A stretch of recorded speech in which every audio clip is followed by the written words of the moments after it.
During the early 1920s, the world was mesmerized by King Tut. A British archaeologist, Howard Carter, discovered the young pharaoh's tomb in Egypt's Valley of the Kings, 1922. But the public wasn't only interested in gold and jewelry. The press wrote about the curse of the pharaohs, but was it true? Was an ancient curse really the reason everyone entering the pyramids lost their lives? At the time, this was the only explanation for a series of unexplained passings. The man present at the opening of King Tut's burial chamber, George Herbert V, Earl of Carnarvon, lived only 5 more months after the discovery. He had also sponsored the dig. In comes Sir Arthur Conan Doyle. You probably know of him, the English writer behind Sherlock Holmes. He claimed that an evil elemental caused the explorer's demise. He must have been joking, right? Unfortunately, no. The newspapers continued to blame the pharaoh's curse after every Egyptologist left this world. These are the scientists who study the ancient cultures of Egypt. The archaeologist who opened King Tutankhamun's tomb passed away full 17 years after the discovery. The reason for it wasn't a secret: Hodgkin's disease.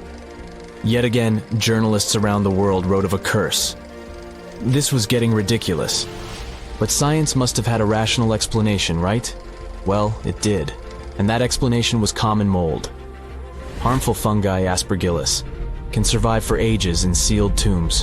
When humans inhale them, there's a high risk of infection in people who have a weakened immune system. Today, doctors believe this is what happened to the unfortunate explorer more than a century ago. Scientists now know that this type of fungi grows especially well on grain. And King Tut's tomb was full of offerings in the form of baskets full of raw grain and bread. Researchers discovered other varieties of fungi on ancient Egyptian mummies. These molds can easily cause some nasty consequences for humans. The danger of rotting organic material is real. Just look inside your fridge. Any food leftovers you have there start to go off after just 3 to 4 days. You can imagine what happens to food in a sealed chamber after thousands of years. Food is just one kind of organic material. There is also wood. If you expose it to water or even moisture in the air, it starts to deteriorate. You don't have to travel to Egypt to see the effects of this process. Any abandoned building in your neighborhood can serve as an example. When a piece of wood gets wet and has no way of drying out, there is going to be damage. From fungi to wood-boring insects, the list is long. Rotten wood presents a huge structural issue. Beams and floor panels are all made of timber, so you better not go inside a failing building. You can easily lose your footing. But this is just the tip of the iceberg. The building materials since the time of the pharaohs have changed, but so have the dangers. One of the best examples is asbestos. Until the 1970s, most home insulation materials contained this substance. It was in everything, from boilers to soundproofing. This microfiber provided excellent heat insulation. But then, the United States banned asbestos in 1989. The UK did the same a decade later. The reason for it is that asbestos becomes a health hazard when it gets damaged. When humans inhale asbestos fibers, they can get seriously sick. Abandoned strictures are full of this material, and there is no one to maintain them. You see the danger now. Another material is also common in old buildings: lead. Ancient Romans used lead piping to channel spring water into their homes. They also cooked in lead vessels, which was probably not the wisest of choices. You see, lead and water don't go well together because of something called corrosion. But this problem isn't ancient. US officials banned lead piping only in 1986. That means that 7% of American households still have lead service lines. And this is not the only source of poisoning. Until the mid-1960s, builders used lead paint to coat woodwork. In abandoned buildings, this lead coating snapped a long time ago. Anyone who touches doors and windows will disturb this lead dust and inhale it. The dust particles are at least visible to an unaided eye. This is not the case for carbon monoxide. This gas has no color, so you can't see it. It has no odor, so you can't smell it. No way to detect a carbon monoxide leak at all. And how does this dangerous gas usually escape? Poor maintenance. Well, abandoned buildings have zero maintenance. 1 second, you could be exploring an old factory, and the next you could feel dizzy with and have a terrible headache. These are just some of the symptoms of CO poisoning, the less severe ones. But what is the source? All it takes is for an old boiler to finally give way after years of neglect. We've reached an important question. What is the main factor in air quality inside a room? If you are thinking the level of oxygen, try again. It turns out that oxygen levels drop by only 0.3% in 8 hours inside an airtight room. This is a room in which doors and windows are sealed with tape, so the decrease is even smaller in normal conditions. Oxygen isn't the main problem. The levels of carbon dioxide rise sharply inside a sealed room. This is the direct result of human breathing. We inhale oxygen and exhale CO2. Think of it as a waste gas. Normally it's only a tiny portion of the air we breathe, 0.04%. But in a sealed room, high levels of carbon dioxide will make you feel drowsy. And that's the last thing you need when inside a dilapidated building. Carbon dioxide will decrease your ability to think clearly. Researchers from Harvard did an interesting study in 2016. They had office workers come in 6 days in a row to complete a problem-solving test. During the week, they gradually raised the carbon dioxide levels in the mock-up office. The results of the same test kept getting worse over time. There are many factors at play, but CO2 levels definitely had an impact on the workers' problem-solving ability. The test took place inside a typical office environment, not inside a crumbling building where visitors must watch their every step. When I say visitors, I really mean trespassers, and trespassing is a criminal offense in the United States. This goes both for private and public property. If you defy the law, you can be fined up to $5,000 or even face lockup time. That should make you think twice before jumping over a fence with a no trespassing sign. But again, you might not be the only one inside. You can never know who else is in the building. Perhaps a person up to no good? It doesn't have to be a person at all. Animals can pose a threat as well. You would be startled if you saw a rat, for example. But the poor animal would be scared as well. It might bite you. The list of diseases rats carry is pretty long. But rodents' teeth can cause other forms of damage. They grow constantly, so the animal has to constantly nibble on something to stop them from overgrowing. If you ever felt peckish at 1 a.m., you know the feeling. Electric cables are high on the rodents' menu. Abandoned buildings have plenty of those. Old wiring is dangerous on its own. Structures erected before 1984 often used wires made out of aluminum. Today, copper is the standard because an aluminum wire is 55 times more likely to catch on fire than a copper one. Flipping a switch in a rundown building can cost you your life. Be on alert for telltale signs that something is wrong. Lights that flicker, sparks from sockets, and the smell of smoke. And yeah, don't count on an earth cable to protect you from electrocution. Ground cables became standard only in the 1960s. Brace yourself, everyone, because we're about to discuss the most famous cursed items around the globe. This vintage cutie has inspired some well-known Hollywood horror movies, but the real-life demon doll can be a lot more frightening than fake jump scares on the screen. In 1970, a young student nurse named Donna Jennings received a Raggedy Ann doll as a birthday gift. Her mother found this toy at an antique shop. Soon, Donna noticed that the doll appeared to move around the house on its own from places where she left it. But she didn't get rid of it until the situation got way worse. Donna's boyfriend began to mysteriously receive claw marks on his chest when he had sleepovers in her house. The family called famed demonologists Elizabeth and Ed Warren, who agreed to investigate that mystery. The couple claimed that the doll had all signs of demonic possession.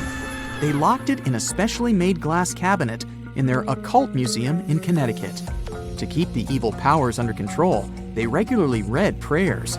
Of course, demonology can hardly be called a classic science, but unfortunately, classic scientists were not brave enough to take the doll into a lab for testing. And while we're talking about creepy dolls, we can't skip this gentleman. Robert the Evil Doll is known to have caused several incidents, ranging from car accidents to divorces. In 1904, Robert Eugene Otto received this toy for his birthday. He belonged to a prominent Key West family.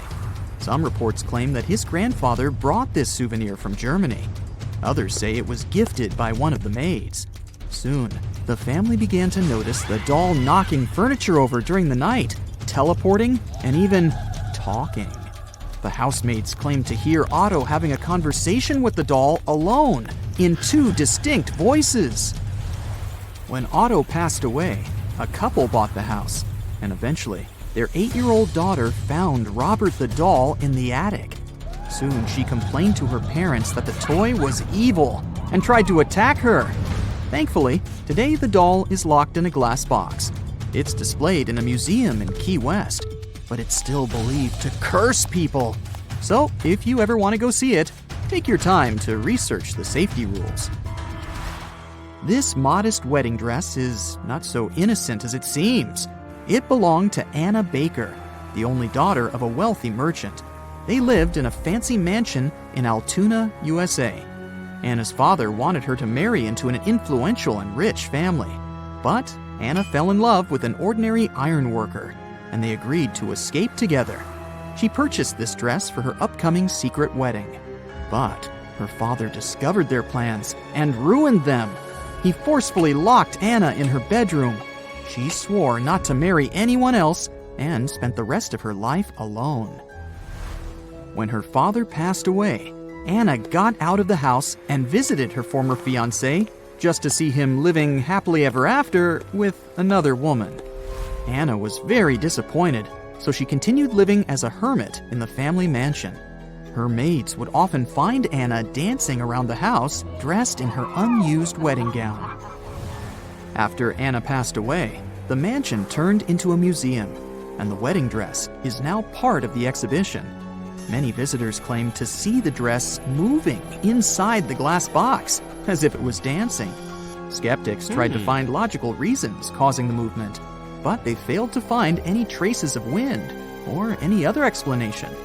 The dress is also known to put visitors into some sort of trance and make them see the phantom of Anna dancing around the house. Would you dare to try it on? The next cursed object is also associated with a sad love story. The so-called Bassano vase was crafted of silver in the 15th century in a small Italian town. It was supposed to be a wedding gift for a young bride delivered to her anonymously before the wedding. But unfortunately, the bride didn't make it to the wedding. When she didn't show up, locals began to look for her. They found the bride breathless on the floor with the vase clutched tightly in her cold hands. This tragic event was never explained. The silver vase was then passed on from one family to another, and according to the legend, each owner of this weird artifact lost their life. Then the vase disappeared and was rediscovered again in the 1980s. It's said that a young man dug the vase up in his backyard. The details of this discovery vary from story to story, but they say he also found a creepy note. It said that the vase might cause a fatal outcome, but the man just ignored the grim warning and sold the treasure at an auction. Mysterious tragedies continued as the vase traveled from one household to another. Finally, it was offered to multiple museums, but all of them refused to deal with it because of its bad reputation. It remains unclear where exactly the vase is now, but some say it's hidden in a box underground in an inaccessible place. So, if you ever dig this thing up in your backyard, be careful. The Hands Resist Him is known as one of the most haunted paintings in art history. Those who saw it claimed that the characters in the picture move or disappear in the nighttime. According to the artist, Bill Stoneham, this piece represents the doorway that connects the world of dreams and reality. Stoneham first presented his creation to the public in California back in the early 1970s. According to reports, the gallery owner, the art critic, and the buyer passed away soon after coming into contact with the painting. After that, no one knew where the painting was for years before one family found it completely abandoned in a brewery building. And in 2000, they decided to auction it online. Soon the painting became a meme because it had a spooky disclaimer saying that it carried some form of curse. The seller claimed that the main character crawled out from the canvas at nighttime. The potential buyer had to sign an agreement absolving the seller from all liability. Nevertheless, The painting was sold for about $1,000, and its new owner didn't report any spooky events so far. But the auction page was viewed over 30,000 times, and many people claimed that simply viewing the photos of the painting made them feel sick or have unpleasant experiences. Here's another haunted painting, The Crying Boy, created by Italian artist Giovanni Bragolin. This work was mass-produced in the 1950s and gained fame worldwide. Gloomy rumors began to spread soon after multiple homes with this particular painting across the UK caught fire. But the most mysterious part is that no matter how severe the fire was, the painting each time remained undamaged. Some say those fires were just a coincidence, but still, nobody has yet found any scientific explanation for why the paintings are so indestructible. Just take a look at this solid packaging. Why in the world would someone need to seal a vial in such a massive plastic cube? It must be really dangerous. A few years ago, some viral rumors around the internet claimed that this substance scares the life out of scientists. But in fact, the vial contains a tiny fragment of a Zagami meteorite from Mars. Found in Nigeria in 1962, it became famous for being the largest single Mars meteorite ever found on Earth. Its full weight amounts to 40 pounds. According to the legend, coming in contact with this tiny piece of Mars was enough to cause fatal consequences. But don't worry, it's just a myth. Usually meteorites are even less radioactive than typical Earth rocks. Bad news, meteorites probably can't give you superpowers. But the good news is that they're not dangerous, unless you're touching them while they're piercing the atmosphere at the speed of 44 miles per second. And as for the plastic cube, it was created as a convenient packaging to sell Zagami fragments to private collectors. And speaking of rocks, it's better to think twice before taking small fragments home as a travel souvenir. This epic sandstone formation is Uluru Rock. Located in the Northern Territory of Australia, this place is considered sacred by the locals. That's why they advise visitors not to sneak anything from the site. But many fearless tourists ignore their recommendations. Those who brought home small chunks of the rock reported experiencing sickness, bad luck, terrible breakups, and even fatal events. According to reports, many people who removed Uluru fragments attempted to mail them back to various agencies, trying to remove the perceived curse. Picture a ghost town. Abandoned buildings covered in graffiti, rusting remains of cars, cracks in the roads. And now, add to that a thick blanket of black smoke coming from under the ground. And the ground itself is hot to the touch. You're entering Centralia, Pennsylvania. Centralia used to be a lively place during the 1800s and up to the 1960s. Its rich coal mines attracted a lot of people to work and live there. But in 1962, one of those mines accidentally caught fire, which started to spread underground. Coal is a slowly burning fuel, so the citizens continued to live peacefully for almost another 2 decades until the fire began to undermine the town. One of the worst accidents was when a giant sinkhole appeared out of nowhere in the backyard of a house in Centralia. Luckily, no one was hurt, but after that, people started leaving the place. In the following 30 years, almost everyone moved out, though not all. As of 2020, 5 people still live there. But other than that, Centralia is by all means a ghost town, and crumbling abandoned buildings and cracked roads are just a minor part of it. The most disturbing thing about this place is the smoke billowing from under the ground through cracks. The fires down below are still raging, heating up the surface and slowly destroying the remains of the town. In fact, this was what inspired the famous fictional town of Silent Hill. The blaze is estimated to last for another 250 years, and by that time, there will be nothing but scorched wasteland in the area. If you're afraid of bugs, then this place will probably be your worst nightmare. The Gomantong Caves in Malaysia could be one of the most picturesque places in the world, if not for their dwellers. First off, there are bats. Over 2 million of these animals live in the vast expanses of the caves. They're easily scared, but I guess you don't want that. millions of winged horrors flying at you in a panic aren't to be taken lightly. Secondly, there are cockroaches. And while the number of bats is more or less determined, the roaches swarming the floors and walls of the caves are unaccountable. There are so many of them that you won't be able to make a single step without a dozen of these creepers crawling up your legs. And finally, if you manage not to scream from the cockroaches and wake up hordes of bats, you might be rewarded with other wonderful dwellers of the caves. Those include snakes, scorpions, and giant venomous centipedes. Charming. Still, the caves are open to the public, and there are lots of people who visit this place. Right in the middle of nowhere in the empty wastelands of the Karakum Desert in Central Asia, there's a great hole in the ground that burns forever. It's called the Darvaza Gas Crater, and it's an actual pit, broad and deep, that has been ablaze for over half a century now. The locals call it the gate to the underworld, and the view is indeed frightening. There is no way to extinguish the flames, and scientists believe the crater will keep burning for centuries on end.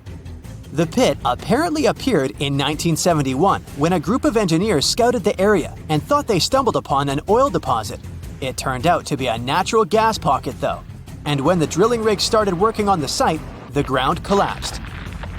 The engineers were afraid that the poisonous gas might put nearby towns in danger, so they thought it best to set it on fire and let it burn out in a few weeks. But as we can see, the blaze is still going strong.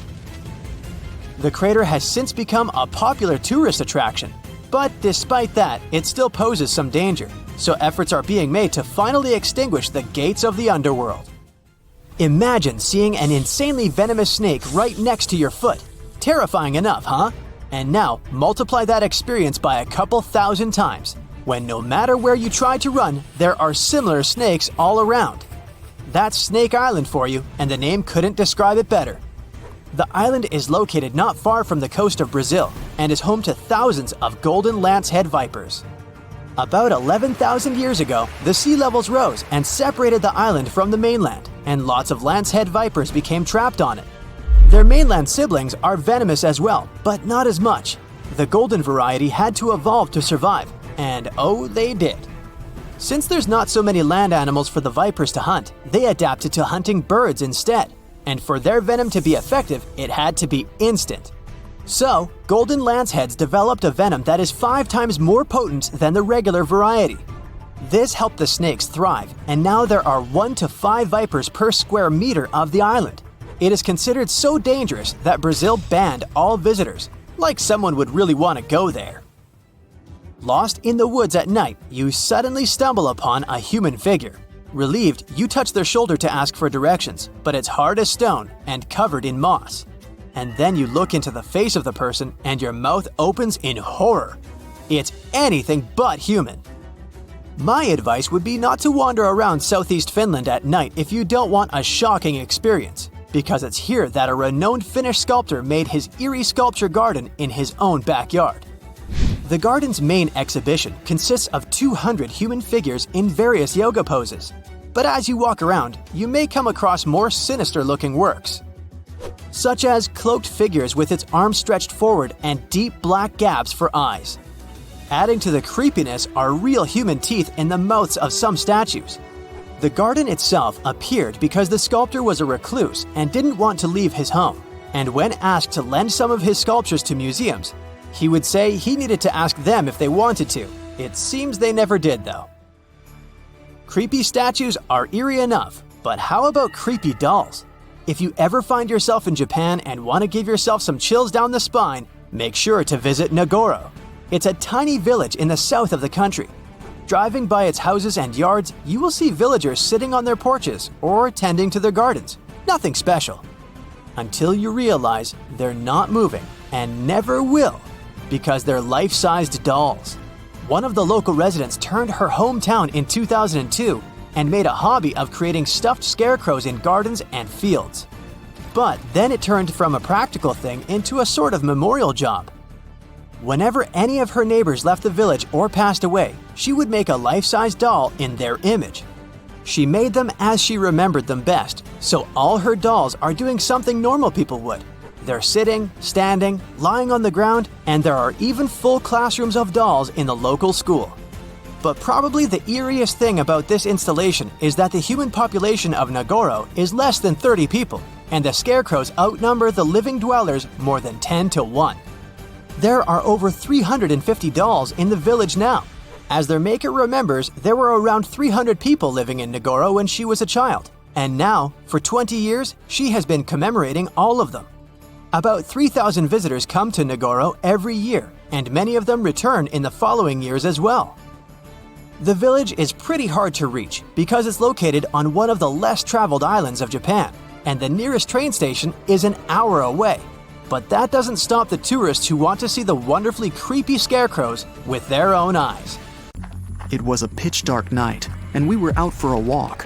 Suddenly, a bright white light came from the train tracks. It was getting closer and closer before it reached the woods and suddenly faded away in the distance. This story, told by hundreds of witnesses, sounds quite normal until you find out those train tracks have long been abandoned and torn out. The last train that could have been the source of light had departed many years ago. The mysterious ghost train became the main site of St. Louis, a little village in the Canadian province of Saskatchewan. There are just around 400 people living there, and hundreds visit it to see the St. Louis light. It was featured in books and online, and was on TV shows like Unsolved Mysteries. For decades, no one could explain what it really was. Some people spotted a white light. Others said they'd seen a red one. An urban legend explained the red light was a lantern carried by a ghost of a train conductor who had lost his life one night examining the tracks. Scientists tried to debunk both ghost-involving theories, but failed. Then, 2 high school students from northern Saskatchewan decided to jump in. They first witnessed the ghost train on a road trip to St. Louis. One of the girls said it must have been car headlights, but she needed evidence to prove that. Together with her friend, she decided to find an answer and make it their science fair project. They made several field trips to St. Louis for research. The young Ghostbusters used a detailed map, a compass, and a GPS system, which was pretty rare back in 2001. The girls found the location from where the ghost light was seen best of all. Then, they drew a straight line on the map to where the light was coming from and marked all roads next to or on the line. One of the girls' father agreed to help them. He parked his car at various locations near the lines and flashed his headlights. The girls didn't see them, as all the places seemed to be too low. Finally, they found a short hilltop highway stretch. For 20 minutes, the dad was flashing his lights on and off, and every time the lights went on, the girls could spot the ghost train. When he turned the car around, they saw the mysterious red light as well. The spot was rather far away from the track, so it was possible to see it thanks to diffraction. The light passed through a little opening, maybe the trees, and became larger. The smart girls received gold medals at the science fair for their project. 10 years later, a similar story happened in Anson, Texas. Each night, the locals noticed a mysterious light at one spot of the highway. They called it Anson Light and believed it was a mother with a lantern searching for her son. He'd disappeared in a snowstorm a long time ago. His mom went looking for him and never came back either. A group of students didn't believe in this beautiful story and decided to find the source of light with their iPhones. They followed Google Maps down the dirt road to a highway that they thought to be the light source.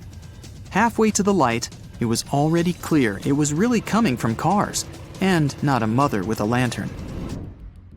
It's easy to be a Ghostbuster outside with your friends, but what if you had a ghost in your own home?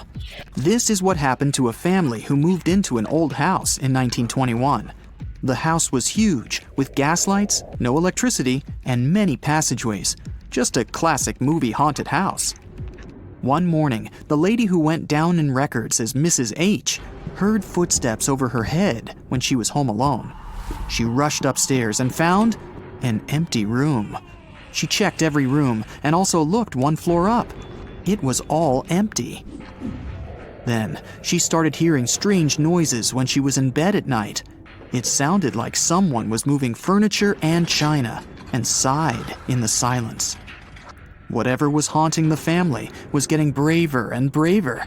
It followed them along the halls. It felt like it was about to approach them and come into contact. One of the children of Mrs. H once ran into her room and asked why she was calling him. She said it must have been the wind, but the child was positive it was someone's voice.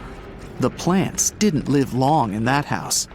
Finally, the scariest thing happened. Mrs. H woke up one night and clearly saw a man and a woman in her room.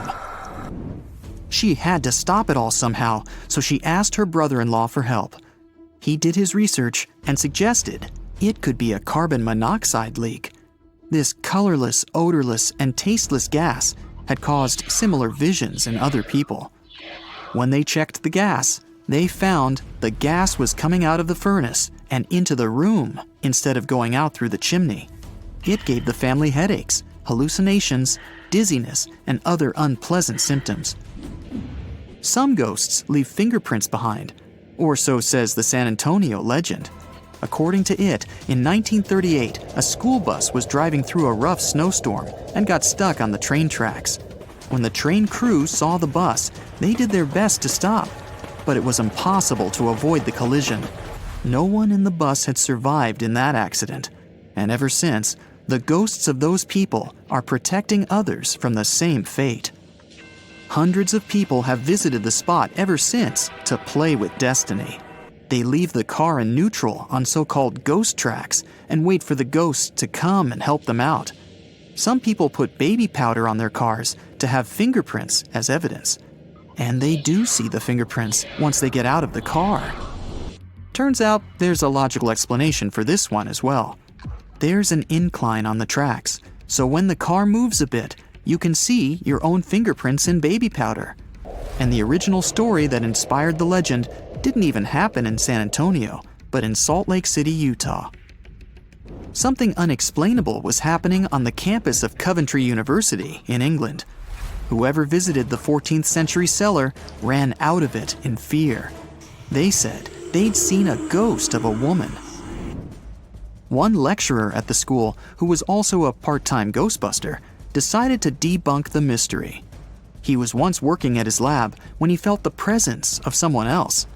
He was brave enough to do research in the cellar and found out the reason for all this madness was what he called the fear frequency. The levels of sound frequency in the cellar were so high that they made people see optical illusions, feel anxiety, and get chills down the spine. A similar effect makes you hear humming of a glass when you're running a damp finger on it. A small village of Kalachi in Kazakhstan has become home to a unique, mysterious sickness nicknamed the Sleep Hollow. Back in 2013, the first villagers got affected by it. They were doing their regular routine, biking, going to work, or chatting with friends, when suddenly they'd fall asleep. It all looked similar: slurred speech, lightheadedness, and then boom! Some of them only woke up after 6 days of loud snoring. And when they did, they didn't remember anything that happened to them and experienced weakness and headaches. The Sleeping Beauty-style sickness affected people of all ages, including kids, and even a cat named Marquise.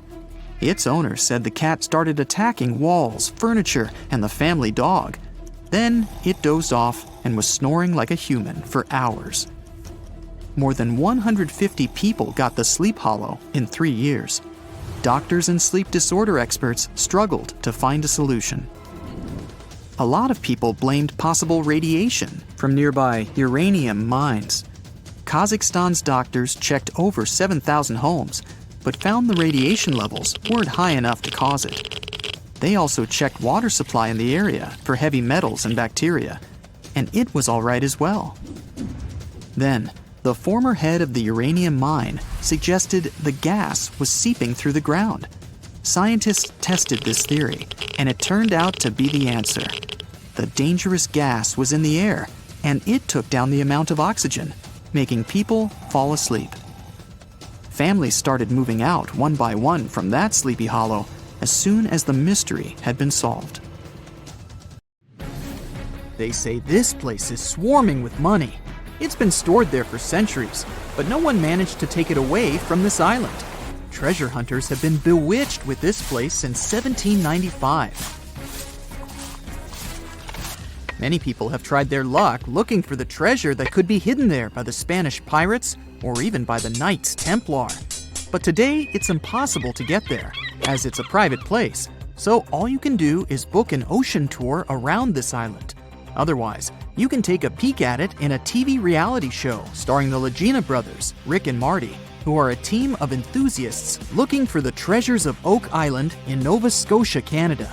Yeah, seems like there's no place where TV producers can't get to. One of the most famous discoveries out there was the so-called Money Pit. Despite the promising name, it wasn't full of money. Now we have to jump to 200 years ago. The Money Pit was first found by a 16-year-old kid in 1795. One day, Daniel McGinnis went fishing at Oak Island. He saw a tree there. Unsurprisingly, it was an oak, and it had weird markings. They didn't seem to be natural, so Daniel decided to check the area. He then saw a sunken patch of ground and started digging immediately. His two friends helped him out, but instead of treasures, the guys only found logs placed underground at regular intervals. It looked like a place where someone could hide money or jewels, but nothing precious was found. However, there was something curious down that pit. Someone found a granite stone there, and it had an engraved inscription on it. There were many attempts to decode it, but most of them ended up in failure. There's one translation though, and it says, 40 feet below, 2 million pounds are buried. Yeah, McGinnis and his friends should have dug harder. The next fun thing about the Money Pit is the coconut fiber found down there. They say that large amounts of this fiber were found at a depth of 60 feet. It may not surprise you, but I have to remind you of one thing. Oak Island is in Nova Scotia, Canada. Coconut trees do not grow there. The nearest one is about 1,500 miles from Nova Scotia, which makes it obvious that someone brought this fiber purposefully. Researchers came up with an idea that coconut fiber could have been used to make ropes and lower all the treasures down the pit. Next up, we have not one, but two mysteries. In the late 1800s, the Oak Island Treasure Company was thoroughly inspecting and excavating the island. Everyone believed something enormous was hidden there. These guys managed to drill 153 feet underground. That's like 15 stop signs stacked one on top of the other. You might have guessed that they didn't find pounds of gold and diamonds, but they found a manuscript. There's a theory claiming that it's one of Shakespeare's lost manuscripts. Some scientists believe that it was hidden there by the writer and scientist Francis Bacon, the true author of Shakespeare's works. Yeah, rumor has it was Francis and not William who wrote all the plays and sonnets. But there's no proof it was really so. The Money Pit may be the most popular shaft on Oak Island, but it's not the only one, and it's not the first. Before the Money Pit discovery, treasure hunters were drilling at Smith's Cove. While damming there, they found a wooden piece. It was a U-shaped formation that had Roman numerals. After a more thorough inspection, the specialists realized it was supposedly dated to 1769. The Money Pit was discovered 26 years later. This fact created many speculations that this structure might have been part of the real shaft with treasures everyone was looking for. Now, look at this Templar coin.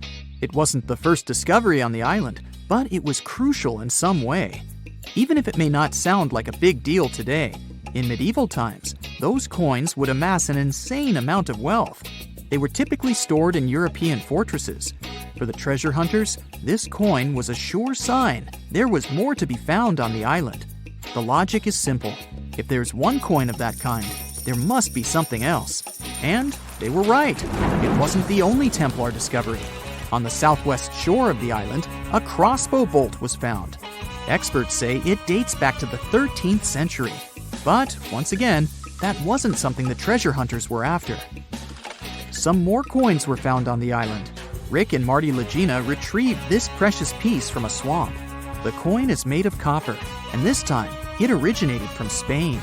When it was found, the Legina brothers could only see the number 8 engraved on it. But later on, some some experts studied this coin and claimed it was made sometime around the 17th century. They managed to clean it well and saw the date 1652 engraved on the back of this coin. There's a theory stating that Spanish explorers found some treasure, but hid it instead of taking it to the king. So maybe this coin just dropped out of the chest full of coins and jewels and is part of the treasure everyone was after. Or someone could have accidentally lost it while looking for the treasure. Who knows? One more famous treasure hunter is Gary Drayton. Gary and his team, together with Rick Legina, came across 2 coins while metal detecting the island. Those were 17th century King Charles II Britannia coins. One of them had a very clear inscription on it, stating that the coin was minted back in 1771. Another swamp treasure of possibly Spanish origin is also here. This time, it's a silver ring. A specialist studied it closely and reported that it had been repaired twice. The ring was once made bigger, and it was also made smaller once. It's decorated with a floral design, which was popular in Europe in the 1730s. Among all the other curious things, Rick and Marty Legina found a silver button at Isaac Point. The button's pretty old. It supposedly dates back to the middle of the 18th century, and the notorious money pit was discovered later. This is why it wasn't a big deal of a find. It could simply belong to some farmer peacefully raising livestock on the island. There's no official record of any chest full of gems and coins found on Oak Island, but enthusiasts did find some jewels there. First off, the team found a brooch with a magnificent red gem. They mistakenly thought it was a ruby, but a professional gemologist stated it was a garnet. The piece was made of silver, and it's pretty old. Experts believe it was made around the 15 or 1600s. Another brooch they found didn't have any gems on it, but it had an intricate design. It's a brooch with a leaf design and an ornate rope. There are 13 branches of the leaf, which instantly created more mystery to the whole treasure hunting. First off, there's a carving with a 13-branched tree on a rock on the north shore of this island. What's more, many people believe that the number 13 is important to the Knights Templar. The enthusiasts also found a brooch not far away from the place where Daniel McGinnis, the guy who found the money pit, lived. The brooch was shown to a professional gemologist, Charles Luton Brain. He had to break it to the team that there were no gems adorning this piece of jewelry. In fact, the stone that seemed to be a gem was just a piece of glass. It was processed using a special technique though, so it was leaded glass. The enthusiasts decided to study the brooch even more and found out that part of the brooch was made of gold. The specialists claim that the brooch dates back to the 14th century. Was it the treasure everyone was looking for? On October 3, 1849, a journalist of Baltimore's local newspaper, Joseph Walker, went to a tavern. When he was approaching the building, he saw a man lying in a gutter. Walker approached the man to bring him to his senses. He was wearing dirty clothes, looked bad, and was mumbling something. Joseph asked what his name was. The man replied, "My name is Edgar Allan Poe." All scary and mysterious things, detective novels, and science fiction originate from Edgar Allan Poe. He invented a brand new genre that inspired thousands of writers and directors to create frightening and fascinating stories. He's one of the most famous authors in the world, but unfortunately, his life was dark and dramatic, and the end of his life is as dark and mysterious as his stories. Poe was born in a family of theater actors in 1809 in Boston, Massachusetts. The first tragedy of his life happened when he was only 2. He became an orphan at that age, since his mother had passed away and his father had left the family. A couple from Richmond, John and Frances Allen, took the young boy as a son. John was considered Edgar's foster father. John Allen worked as a merchant, earned good money, and provided Edgar with an excellent education. Poe also entered the University of Virginia, where he liked gambling. One day, Edgar lost a lot of money. He couldn't repay the debt, and his foster father refused to help him. Because of his debts, Poe was deprived of funding and taken to Richmond, where another personal tragedy happened to him. The young writer fell in love with a beautiful girl, Sarah Elmira Royster. Edgar wanted to marry her, but she chose some other guy and got engaged to him. This broke Edgar's heart, and perhaps that was a strong impulse to start writing.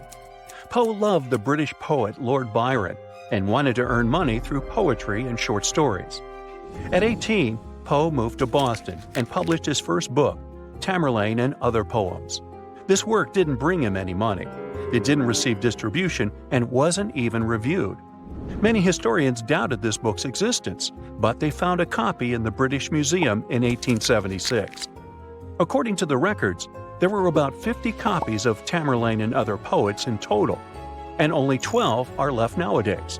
Experts of rare books consider the first book of Edgar Allan Poe to be one of the most valuable copies of American literature in the 19th century. In 2009, this book was sold at auction for over $662,000, and the previous copy of this instance was sold for $225,000.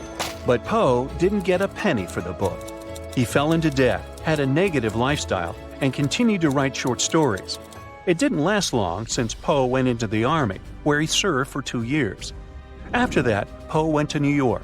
This time he got a job as a critic for a local magazine, where he wrote a lot of reviews on other writers' stories. During this job, Poe created a style of harsh criticism in literature, but he also wrote his own poems, and one day he succeeded. In 1845, Poe wrote his most famous poem, The Raven. This is a story about a man who experiences unrequited love and is chatting with a talking raven on a dark evening. The poem made Edgar a famous poet. The Raven was published in almost all magazines and newspapers of the country. People recognized Edgar Allan Poe on the streets and quoted his poem. The high society of New York invited him to private clubs. Poe became famous finally. He was an international success. He had the fame any writer may want, but he still didn't have much money. He received from $9 to $15 for The Raven and a fee of about $120 for published editions. By the way, Edgar was the first American author who managed to live off the money he earned with his writing. $15 wasn't much even back then, but the main thing about this success was that it gave him a chance to move forward with his career. Even though he finally started earning money, he still struggled to support himself, not to mention his family. Plus, as he had a bunch of debts, he had to give most of this money to the people he owed. By the beginning of 1846, things got worse for him. For starters, he lost his full-time job as a literary critic. The magazine he worked for went bust, and Poe was again left without money. His main source of income was lecturing. The people who attended them were delighted with the bright and bold performances of the writer. He criticized the unfair literary business and many writers of his time. He also held impressive poetry evenings. The reviews of Poe's performances were always good, but for some reason, the popularity of these lectures was dwindling, along with the price of the tickets. Poe, with his wife and her mother, moved to the Bronx, where yet another tragedy happened. Virginia Poe, the writer's wife, passed away at age 24. They say Edgar Allan Poe never managed to emotionally recover from this loss. Poe proceeded with his lectures and short stories. He also wanted to get married again to fill the void inside his heart. Perhaps that's why he was still a frequent visitor to taverns and bars. On September 27, 1849, Poe boarded a steamer in Richmond, Virginia, bound for Philadelphia. He had been hired to edit a collection of poems by an American poetess. What happened in the next 6 days is still unknown, but on October 3rd, Dr. Joseph Snodgrass, who knew the writer, received a letter from a Baltimore local newspaper journalist, Joseph Walker. He wrote that he had found a man in dirty clothes in a gutter. The man looked upset and said his name was Edgar Allan Poe. Dr. Snodgrass was surprised, since Edgar was supposed to be in Philadelphia and editing poems. Dr. Snodgrass immediately went and found Poe in the tavern. His eyes were empty, he was saying something unintelligible, and he was wearing someone else's clothes. The doctor immediately sent him to the hospital. Poe didn't come to his senses. He was muttering something incomprehensible, and couldn't explain what had happened to him. Dr. John Moran was the only person who communicated with the writer in the last hours of his life. On October 7, 1849, Poe passed away. Dr. Moran was never able to make an accurate diagnosis. According to one version, the writer had rabies. In the 19th century, this disease was common. It causes confusion and hallucinations, but there are inconsistencies in this version. People infected with rabies are afraid of water. Poe had no problem with this. Another version says Edgar was attacked by Sarah Royster Shelton's brothers, who didn't want their sister to marry the writer. He could suffer a severe injury and damage his brain. But why was he wearing someone else's clothes when he was found? Edgar called the name of some Reynolds several times on his last night, but this man was never identified. In 2006, scientists analyzed Poe's hair and found that Edgar had elevated but not critical arsenic levels.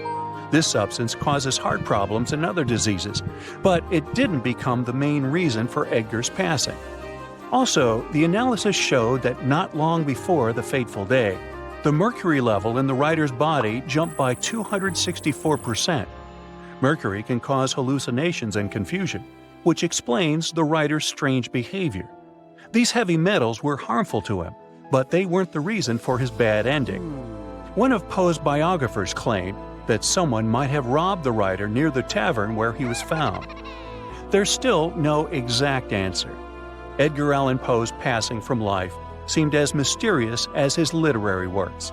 Sadly, one of the creators of detective, science fiction, and horror genres didn't receive decent money for his work.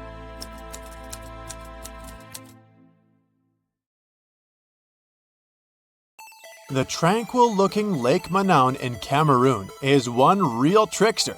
At first, it may seem calm and peaceful, but this lake is like a fiery volcano waiting to erupt at any moment. And it doesn't even have the decency to give any warning signs. Its last outburst was way back in 1984, which caused a bang that left everyone in awe. It's like the lake's got a soda can mechanism down there, or in technical terms, it experiences a limnic eruption. This rare phenomenon happens when gas from deep under the water suddenly erupts. Certain things have to happen prior for it to occur though. There are some things you can look out for if you feel worried. For starters, if the vegetation around a lake looks a bit flattened, it might have previously experienced a limnic eruption. That's because the water can pop up with a lot of pressure and overflow. The water being a bit warmer all of a sudden can also mean you need to head to safety. There's this lake in Kazakhstan that looks like a total disaster on the surface, with empty tree trunks sticking out of the water. Not cute. But if you're feeling daring and want to take a swim, you'll be transported to a whole new world. Its story goes back to the year 1911, when there was a landslide that filled the valley with rainwater, completely submerging a local forest. As mesmerizing as it might sound, it's no easy task to dive in. The water is freezing, and all the algae, plants, and submerged trees make it a risky obstacle course. Have you heard about this scorching lake on the sunny Caribbean island of Dominica?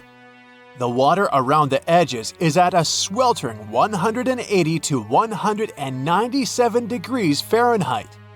No wonder no one has the guts to measure the middle. It's that hot. Sure, the heat may go down once in a while, but who knows when those waters will start boiling again? Plus, this place is full of nasty gases like carbon dioxide. Because of them, let's just say it doesn't exactly smell like roses. More like rotten eggs. So unless you want to end up looking like a boiled lobster, I suggest you stay away from these waters. If you're planning a trip to Tanzania, you might want to think twice before diving into Natron Lake. Sure, it's got a beautiful reddish hue, but that's thanks to some bacteria that call this lake home. And don't even get me started on the pH levels. They're so high they might even strip the color off your swimsuit. But hey, at least the flamingos like it there. Those acid-loving birds are living their best lives in a group with 2.5 million of their closest feathered friends.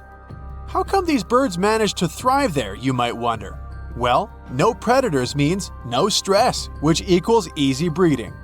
They also love feasting on that fancy bacteria, which makes the water all pink. You may think that Belize's Great Blue Hole is just calling out to you with its stunning blue hues and close proximity to land. But hold your flippers, because there's a catch. Sure, it's about 900 feet across and 300 feet deep, but lurking beneath the surface is a confusing patterns of tunnels filled with coral and wildlife. It's like finding your way through a maze at a theme park, but with more fish. And as if that wasn't tricky enough, the deeper you go, the fewer creatures you'll encounter. Why, you ask? Well, it turns out that there's a sneaky layer of hydrogen sulfide that covers the entire width of the hole, depriving any living creature of oxygen. Plan on heading to the Devil's Kettle waterfall in Minnesota?